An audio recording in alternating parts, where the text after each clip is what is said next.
My name is Hamid. Today I'm working on this whirlpool washer. It's a front load. The customer's complaint is that the unit is not advancing its cycle. So if it's washing and then it's just rinsing, it does not work properly after that. Sometimes the washer works, sometimes it doesn't work. This is the main problem here, and I will also explain it to you why this is the main problem. It's called the water solenoid valve. The part number is WPW10247306. This is the part number, and this is the part, the way it looks. The way I found out that the part was defective or it was not working the way it's supposed to was when I turned on the washer. When it was filling with water, it would fill very slow. It had a low flow, and it was also making a lot of humming noise. And I knew that this part needs to be replaced, and I have it. I'm going to replace it and show you how to replace this. It's going to be an easy repair, so I'm going to show you everything one by one, and we can go from there. The first thing I'm going to show you is the model and serial number on this unit. The model and serial number on this whirlpool washer is when you open the door, it's located right here. This is your model and serial number. Model and serial number is right here. In order to replace the water valve on this unit, we're going to pull the unit out a little bit. In order to remove the washer from the place where it's supposed to be, we're going to protect the floor. You can use some kind of plywood or a sheet or something to protect the floor. In this case, the flooring is the heavy duty floor, and we are not going to cause any issues here because we have worked on this unit in the past without the scratching or causing any damage to the floor, and we didn't have to use any floor protection, and it was easy to repair. We're going to pull the washer out, and then we will work on it from the back because we have to turn off the water. We also have to turn off the power.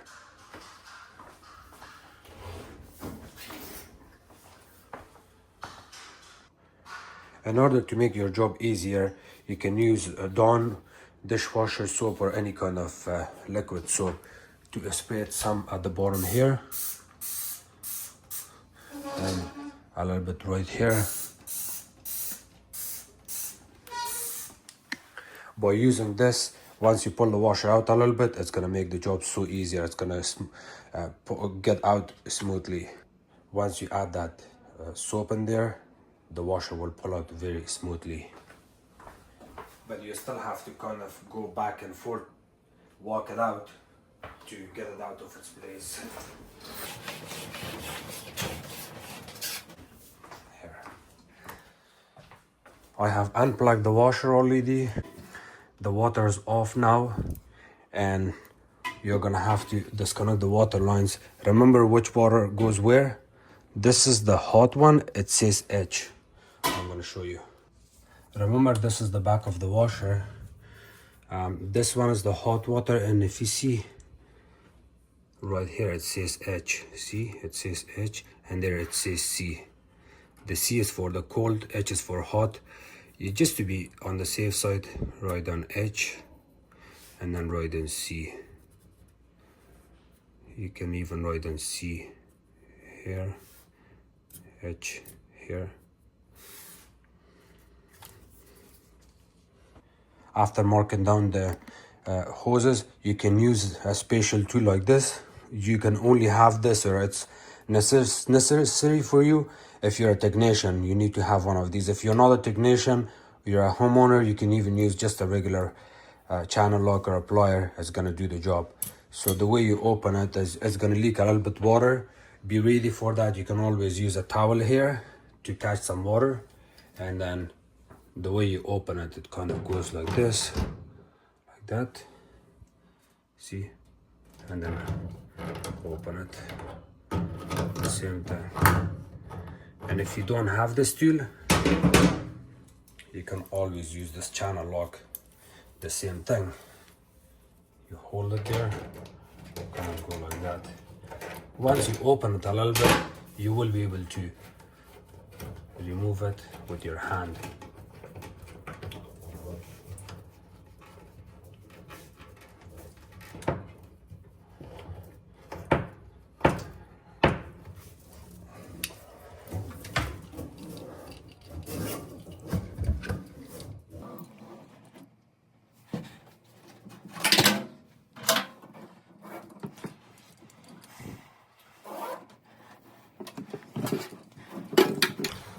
You can put this in a sink, or even if you have a bucket, you can put the bucket down there, and all of that water which is draining right now there is gonna drain into the bucket of the water. And then after you're removing the hoses, you're gonna remove this screw. It's 1x4 1/4 inch, and then this one you need a drill bit like this. See, it says 1x4, it's 1/4 inch. Put it in your drill, or you can even use a handheld screwdriver to remove these holes with the screws.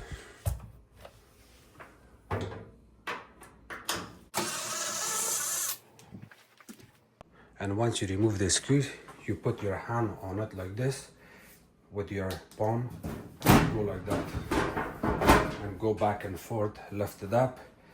If this lid does not come off, remember I had this experience in the past, if it did not come off or is giving you a hard time to come off, check the side along from here all the way to the back. There might be a invisible plastic tape that you cannot see it. If that's the case, you can use a knife or blade, cut that off, and then you will be able to remove this top lid after that. And then put your lid on the side somewhere. Once you remove the top, the water solenoid valve looks like this from the top, and I'm also going to show you from the bottom. See the way it looks. We're going to disconnect this, we're going to disconnect that, we're going to disconnect these electrical wires that they go here, here, and here. This is the whole water solenoid valve. Before we disconnect anything, we're going to remove one screw, which is T15 or T20. It's Turks, and the Turks screw looks like this. We're going to remove that screw.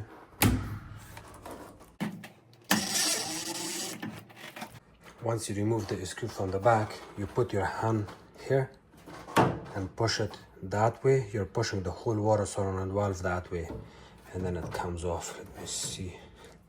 So I'm going to show you from the back too.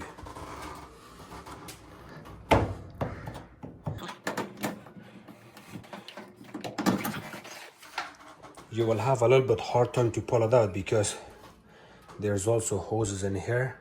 We have this part, and the whole area is very tight fit.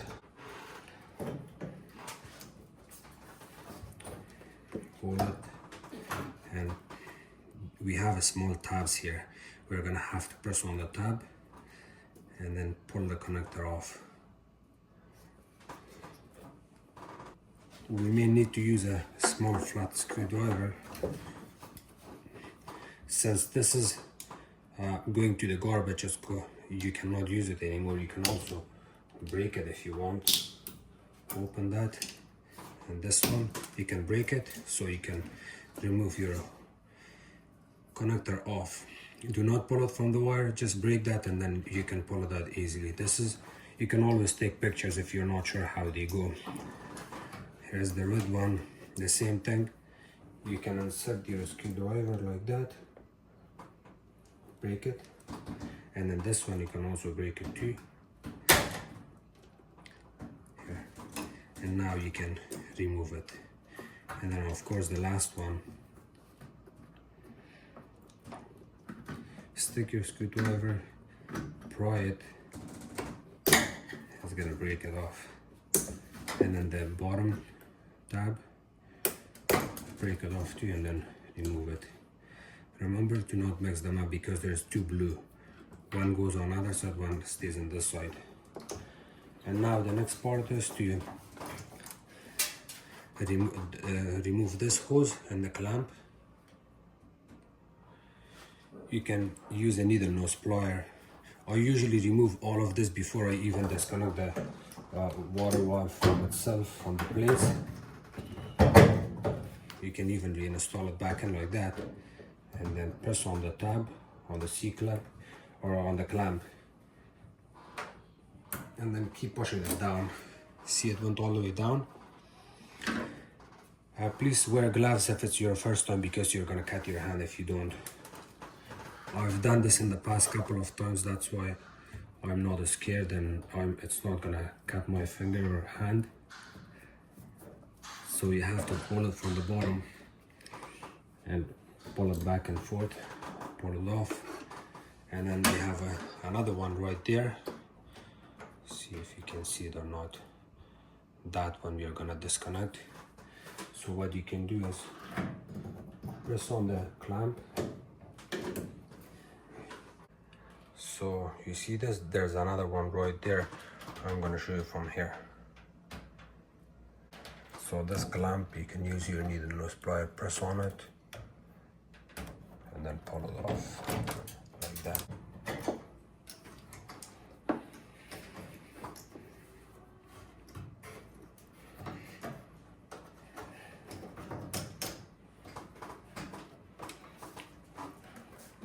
Remember this part, you kind of hold from the hose, from the rubber hose, and keep turning it, and keep pulling it up.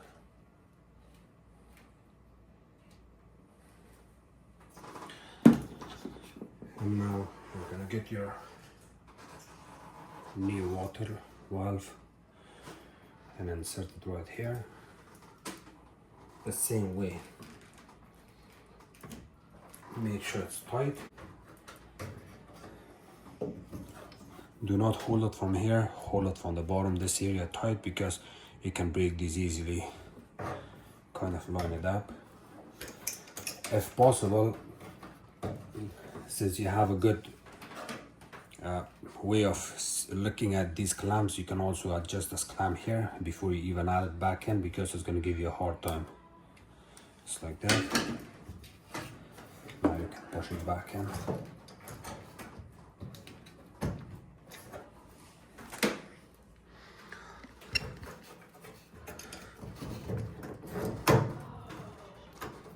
Once you push it all the way in, you have to kind of put pressure on it and bring it this way, so kind of it's in, and you have to look at it from the back and make sure this hole is lining up where you add your screw back in. It's this one, it's lining up perfectly fine. If you look at it from the top, you can see this connector. They're already in its area where it's supposed to be positioned. See this one? Good. And then this red one, it's a little bit hard to see it from here.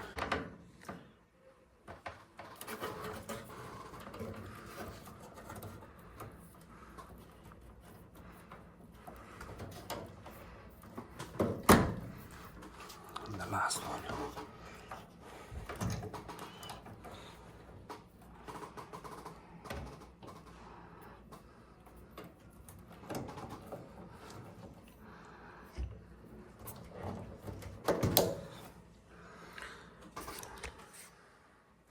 And you can actually even see it from the top when you insert these back in. When you insert them back in, you can see it from the top. The last thing you want to do is you install your rubber back in.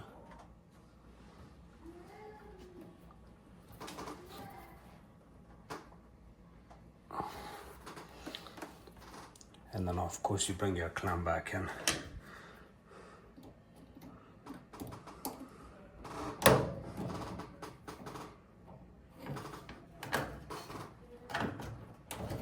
So this part is a little bit tricky because you do not have enough space to put two hands here and work on it. You can, but it's going to be super hard. You may cut your finger here. So what you can do is you have to stick one hand at the bottom of this, like that, and then hold this, press on the clamp. You have to press on the clamp.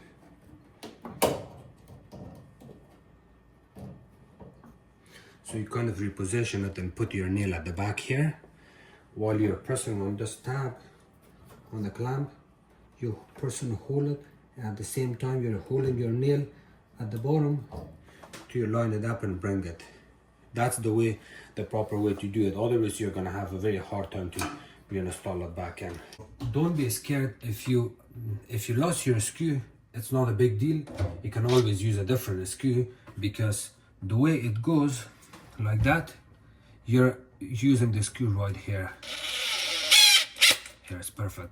So if you even have a different screw, you can use it. The reason I cannot use the original screw back in is because I dropped it. I'm gonna pick it up, but for now I'm just gonna show you. So you kind of have to go back. And now you can add your hoses back in. The code, so to reinstall your hose back in, is you have to go opposite way once and then go back again forward. So you're going to go counterclockwise, make sure it lines up, and then you retight it all the way with your hand, and then add your next one, the same thing, counterclockwise until it sits, and then clockwise.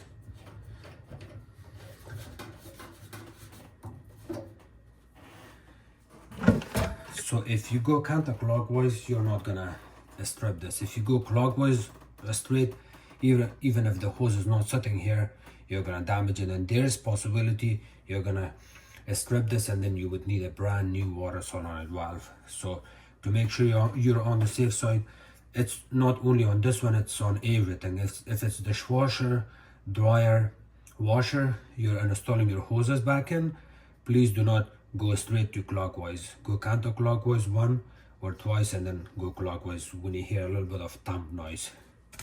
It's good. So you're going to retight it all the way with your fingers, and then after that you can use your plier if you want. Hold it from the bottom, retight it. Do not tight it too much. And the same thing, I'm going to use my other plier like that. Hold it from the bottom, always hold it a little bit, that's all. And then turn on the water. Make sure it's not leaking anything here. Make sure it's also not leaking from the other side, which you did not even touch, because it's possible that it may come off loose while you're pulling the washer out. So that's very important to keep eye on.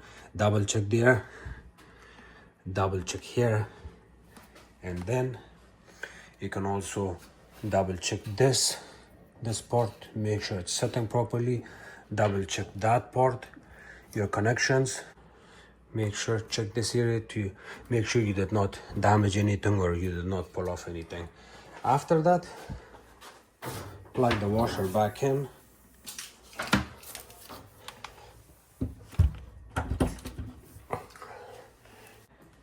And now you can run your washer quickly.